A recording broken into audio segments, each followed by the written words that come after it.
My name is Dr. Manisha Gupta and I am Assistant Professor in Noida Institute of Engineering and Technology in MBA department.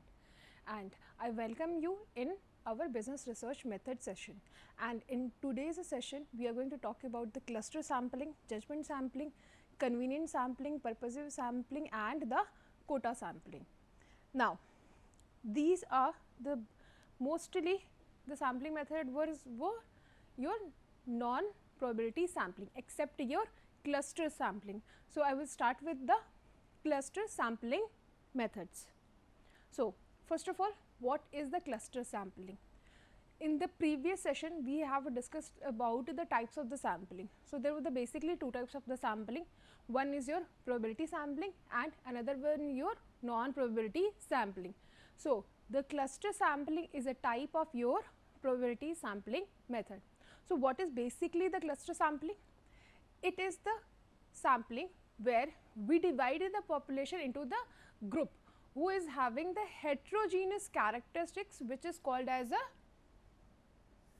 clusters. And then first of all, what we do? We divide the population into the multiple cluster and those cluster have the heterogeneous characteristics, and then select the sample cluster using the random sampling techniques, and it is assumed that each cluster is the representative of the population as whole, and the sampling is widely used for the geographical studies on many issues. So, take a look here. Here the example is given of this is the example of your stratified sampling and this is the example of your cluster sampling. So, in the stratified sampling, what we do? We make the homogeneous group, means we divide the population on the basis of their characteristics and then we collect the sample from the each strata or the each type of a population. But in the cluster sampling, they randomly divide the population in spite of they do not consider the what type of the characteristics. So, basically in these cluster, the population is of heterogeneous nature, means they have their characteristics will be different, and then like this there is the division of the cluster, like she means one cluster, then again one cluster, one cluster, one cluster, and after dividing the cluster in the cluster sampling, what they do? They select any cluster or any two cluster randomly. So, basically there are the few principles of the cluster sampling.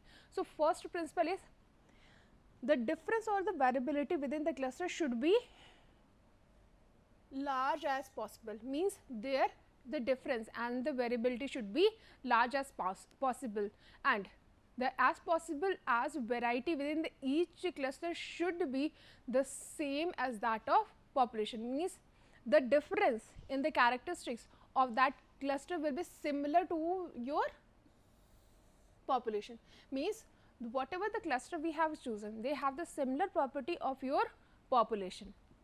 Then the variability between the cluster should be as small as possible once the cluster is selected all the unit and the selected cluster are covered for obtaining data. So, these were your two important principles in a cluster sampling.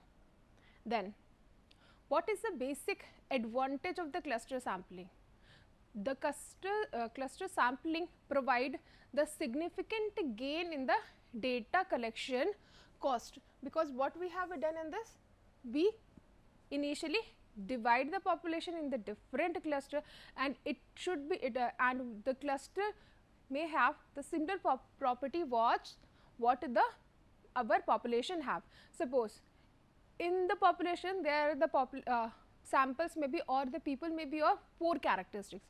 So, whatever the cluster we have choosing, they may also have the population or the people of 4 characteristics. So, both the cluster will be the two representative of your population.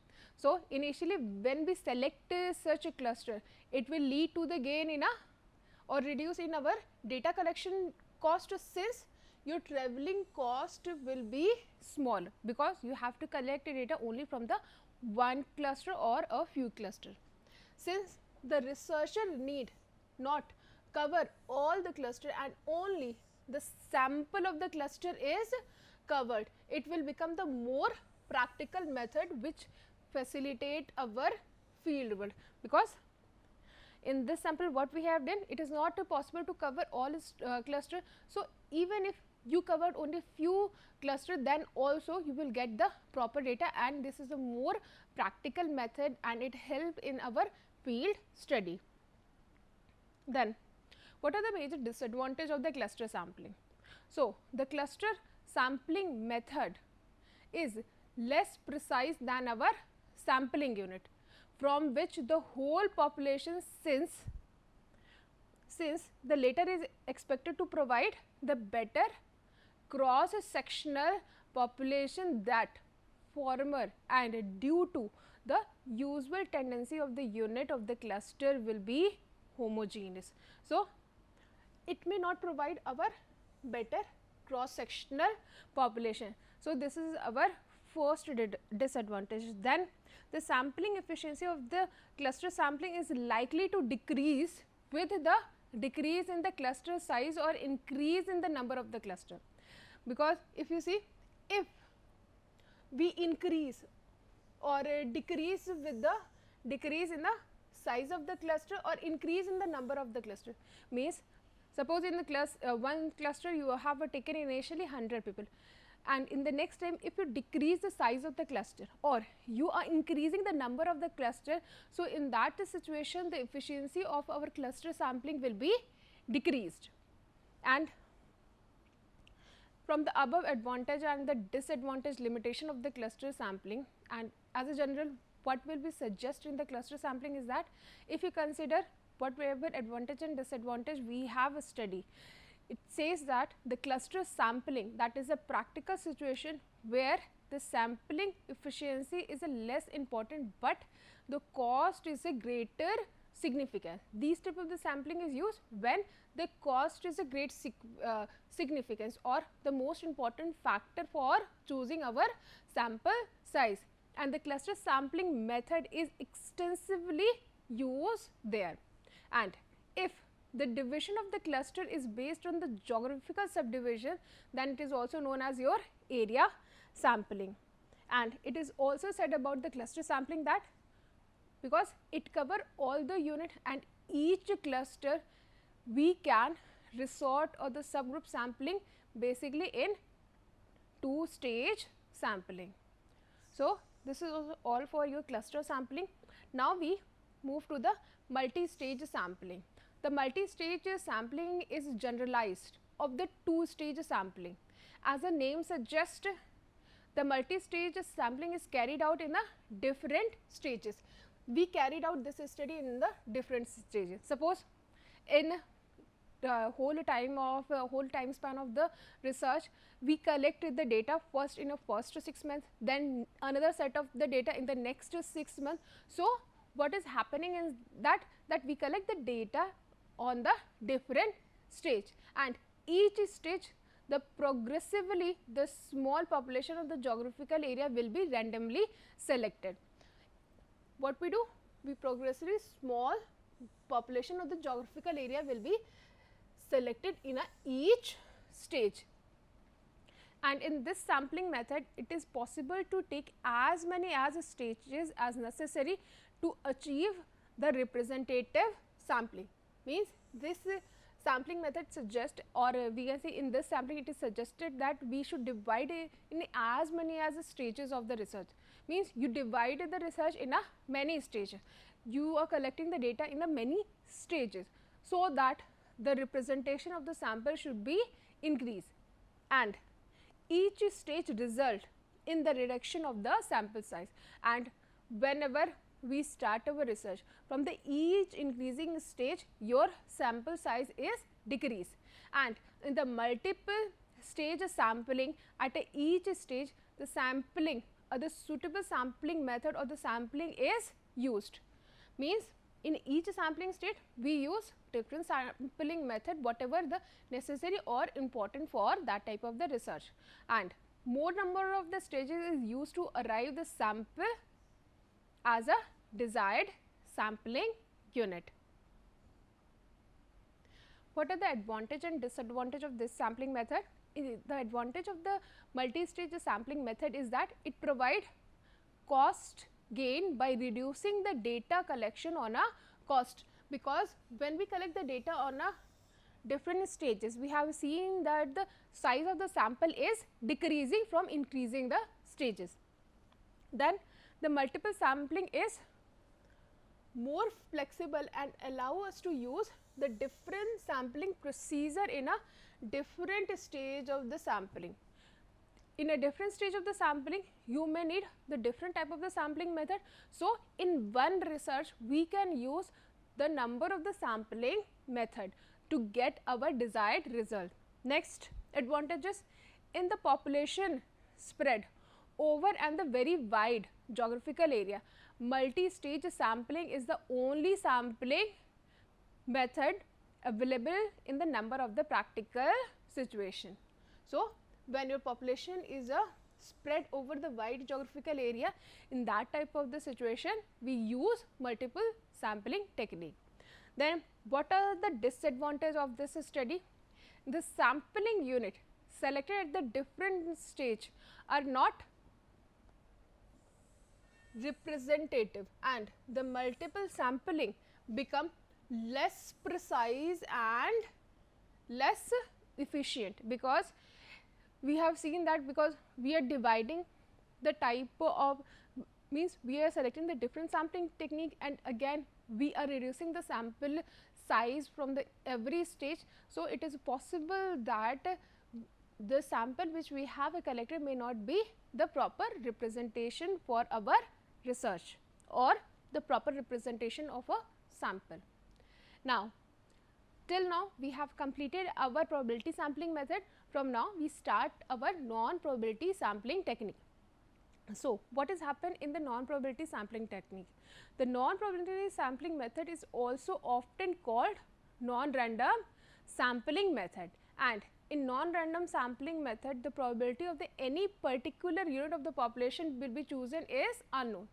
In the probability sampling method, what is happening, that the member of the population, they get the chance to become selected in your research, but in the non-probability sampling method, it is not possible. In the non-probability sampling method, all the member of the population may not get the equal chance, and here the method selected in the sampling unit is quite arbitrary, means they select the sample arbitrarily, as the research rely heavily on a personal judgment in this type of the sampling method. And the non-probability sampling method is not produce the sample that are representative of the general population from which they are drawn, and the greatest error occur when the researcher attempt to generalize the research on the basis of sample of a entire population. So, this is the basic non-probability sampling method, and now we discuss the type of the non-probability sampling method, and the first is our convenience sampling.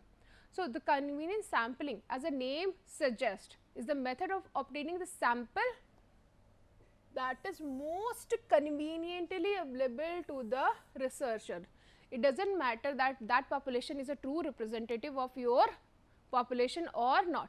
So, here the researcher collect the data or select their sample on the basis of the convenience, who are easily or conveniently available to the researcher, and it may be cautions that the generalization of the research based on the convenience sampling beyond that the particular sample may not be appropriate. And also in this type of the sampling, it involves the selection of the haphazard those cases that are easy to obtain for a sample, such as the person interviewed at a random in a shopping center for the television program, and whether the case are the easy to obtain. Means here the example is given, like you want to conduct a study on the television program and you just go to the any shopping mall and collect the data from there. So, it is possible that the from where you try to collect the data, or the you are collecting the sample or selecting the sample, they may not be the ideal for our population, or they may not have the ideal characteristics of our population for which we want to carry our research. Then the convenient sampling is the best use for the exploratory research when the additional research will be subsequently conducted with the random sample. So, we have seen what has happened in the exploratory research, because most of the time the exploratory research did not have the proper background, and this type of the research where the past data is not very much available. So, the convenient sampling is used most of the time in the exploratory research, and the convenient sampling is also useful in testing the questionnaire design or in a pilot basis, and the convenient sampling is extensively used in marketing study. So, where the most of the time convenient sampling we use most of the time convenient sampling for our pilot test of the research or in a exploratory study. So, here is just as a picture which shows that how we use the convenient sampling. So, here who are the easily available to the researcher, they directly select them, means it is based on the researcher convenience. If the sample, whoever the people were nearby the researcher, and or we can say that it will be convenient for the researcher to contact those people, then that will be our convenient sampling technique. Suppose I take one example, like if anyone want to conduct suppose any teacher who want to conduct a research on the perception of the student. So, they may use their own student, college student or the school student as their sample, then that will be the example of your convenient sampling method, because that set of the population is for the researcher, it is easy to use them, or you can say it will be convenient for the researcher to contact them. Then next is our judgment sampling method.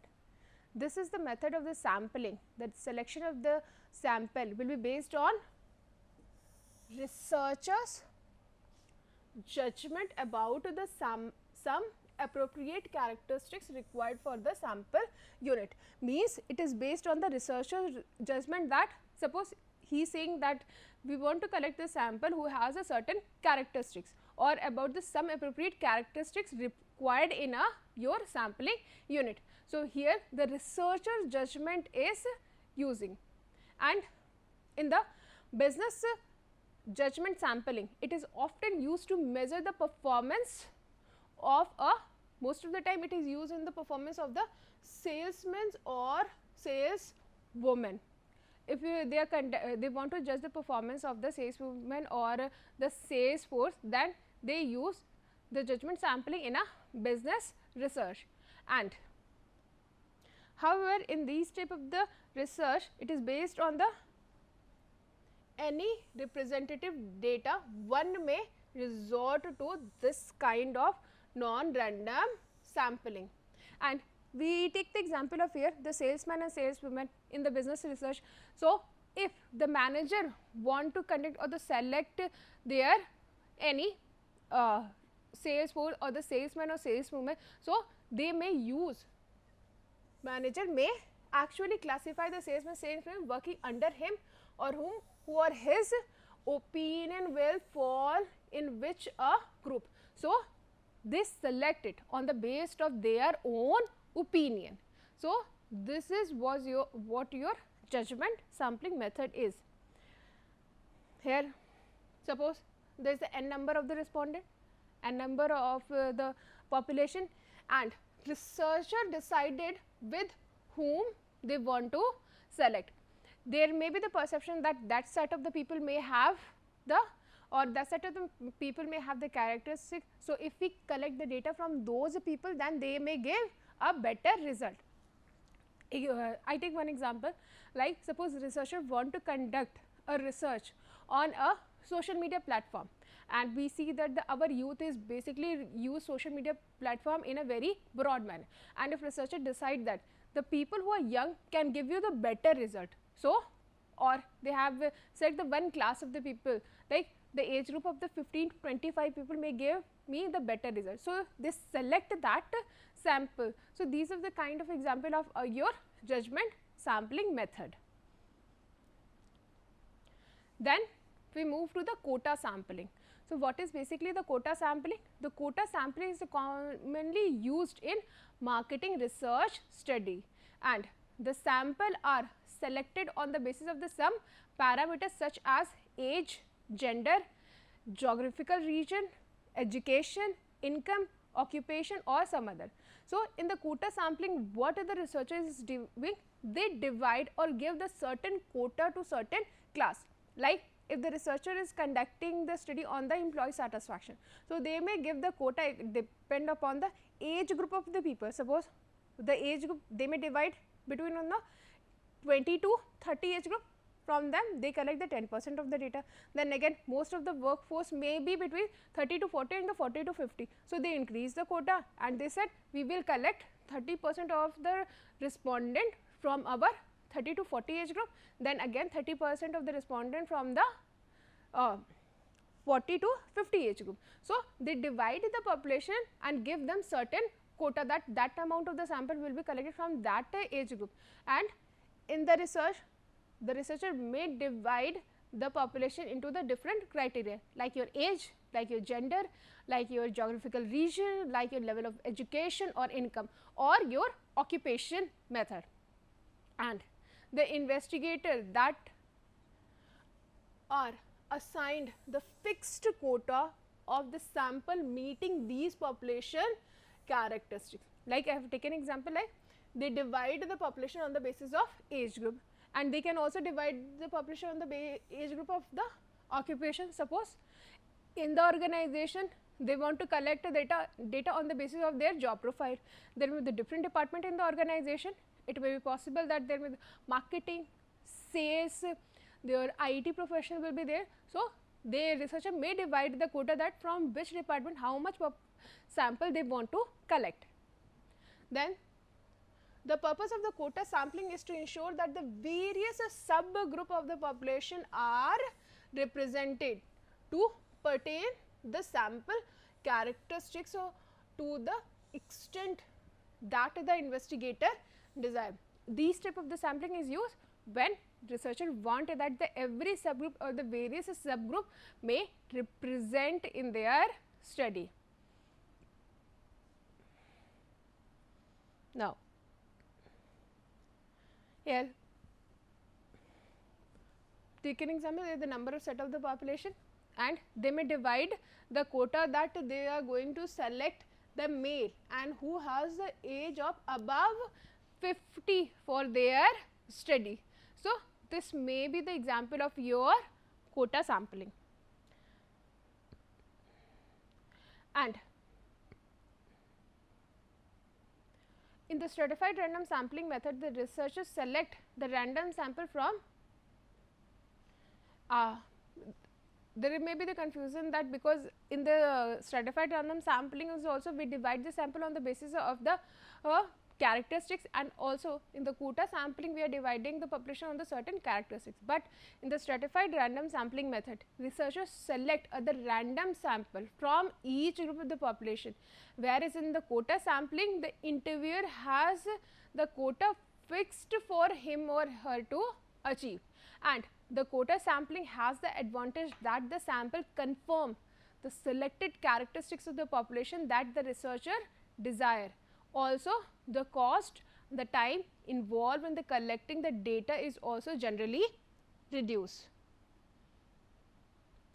This is also the similar example as again if you select the sample of the certain age group, male or the gender from the population. What is the advantage of the quota sampling? The quota sampling emerge as an attractive choice when you are pressed for the time, and because the primary data collection will be done in a short time. The next important advantage is that the application of the quota can be your cost effective method, and the quota sampling does not depend on the presence of the sampling frame. Even though sampling frame is not present, Then, and most of the time if the sampling frame is not present, then the quota sampling is used. So, these were your advantage of the quota sampling. Now, what are the major disadvantage of the quota sampling? Major disadvantage of the quota sampling are as same, that the other non-sampling method, they have the similar drawback which the other non-sampling method has, sorry, non-probability sampling method has. In the quota sampling, it is not possible to calculate the sampling error, and the projection of the research finding of the total population is risky, because here it may be the not the too representative of your population, and they have the similar drawback which all the non-probability sampling technique have. And what are the other disadvantage? While the sampling technique might be the very representative of the quota and define the characteristics, the other important characteristics may be disappropriate representation in the final sample group. Suppose you are divided the sample on the basis of their quota, but it is possible that whatever the distribution we have given, it may be disappropriate and it will affect our final sample group.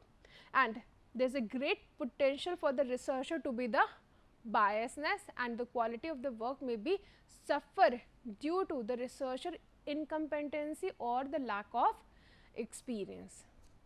So, these were your disadvantage of a quota sampling method. In the next session, we are going to start with our snowball sampling, and we are talking about the sample size. So, thank you everyone for this session. See you in next session.